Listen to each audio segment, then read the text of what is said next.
protocol. And so COP23 will also be known as the CMP30. We only have 37 days to COP23.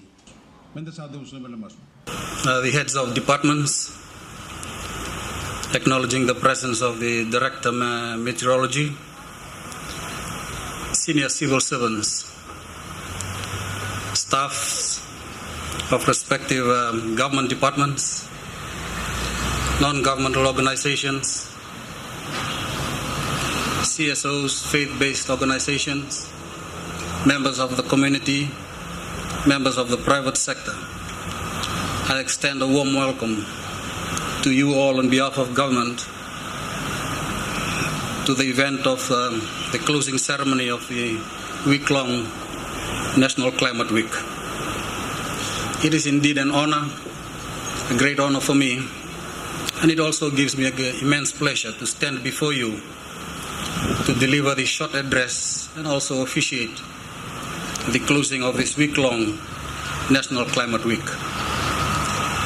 This National Climate Week is a cabinet-approved national event and was launched in Suva last Friday, beginning with a march through the city of Suva from the flea market to Albert Park, where the Honorable Attorney General officiated. Here in the West, at divisional level, we had our march amalgamated with a closing procession of the Sugar Festival on Saturday. And I would like to acknowledge all those who took part in that march. Thank you. And I would also like to extend our sincere gratitude to the Sugar Festival Committee and the Lautoka City Council for allowing us that golden opportunity. The week kicked off with a climate change weekend of prayers.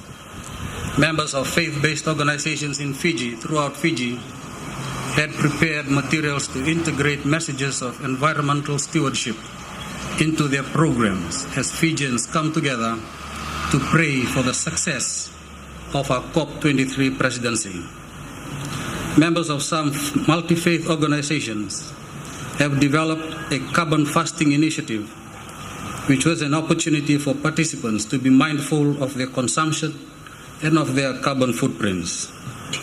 During the week itself, all the 4 divisions throughout Fiji had hosted activities to give ordinary Fijians the chance to learn more about this important issue and share their stories and experiences relating to climate change. The full schedule for the week and the corresponding thematic areas are as follows. Monday was dedicated to preserving the environment and forestry, and we thank the Chief Executive Officer of Lautoka City Council, Mr. Nakovanra, for officiating the day. Tuesday was dedicated to climate mitigation and private sector engagement. Wednesday was dedicated to water, coastal protection, and traditional knowledge. Thursday was dedicated to agriculture, food security, and fisheries. And today, we thank the Education Department for bringing in our students to advocate climate adaptation issues and also show items during the course of the day. Thank you, Education. National Climate Week will brought to a close today with another march through Suva City, culminating at Albert Park, where the Honorable Prime Minister will officiate the closing. Climate change is a harsh reality we all have to deal with. Climate change affects every person on Earth. Therefore, everyone needs to take action. Fiji is taking the lead going into COP23, and we need to be successful at the local front. This issue is a matter of life and death for climate vulnerable nations, and our successful presidency will pave the way for other small island states to take this responsibility further down the track. Fiji's COP23 presidency is a presidency for every Fijian, every Pacific Islander, and every global citizen. It is vital that we bring the voices of the Fijian people to the forefront of our presidency and use their stories, experiences, and struggles to drive global action on this issue. All Fijians are encouraged to participate in raising awareness and taking actions to help reduce the carbon footprints. Here at home, we have to live out the expectations that we are asking from the rest of the world. Everyone can be a climate champion by making small changes in their everyday life, such as simply turning off the tap while soaping the dishes, or eating homegrown produce, or carpooling, walking whenever possible. Our government will continue to commit to climate actions to help the global community reduce the impact of climate change on our island communities. This week has enhanced what we have been doing all along, and please, let's not stop here, but continue to carry the banner of climate change awareness. Continue to spread the word so that every single citizen in the Western Division jumps on board and be counted in the adaptation activities. Before drawing the week to an official close, I would like to personally extend my sincere appreciation on behalf of government to all you heads of departments. Thank you very much. To all the agencies and staff present here today and have been here throughout the week. To NGOs, CSOs, and faith-based organizations. To those departments who took lead role for respective days. To our colleagues in the districts who are also engaged in activities throughout the week.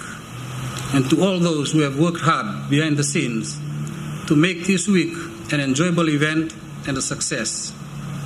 And not forgetting the engagement of a professional entertainment group whose numbers have continued to hit the top of the charts in recent times.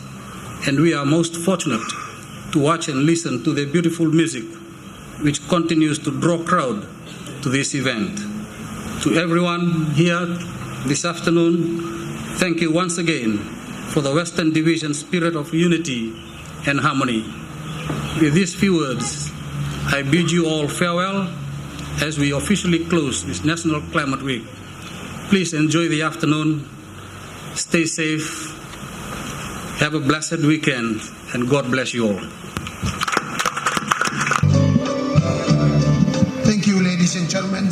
While the HOD is still up there with the chief guest, we will have 3 cheers for COP23.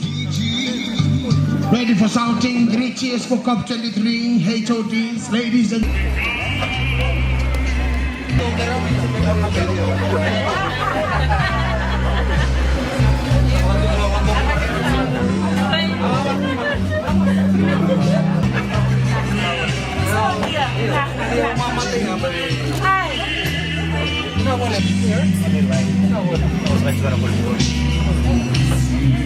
Hi.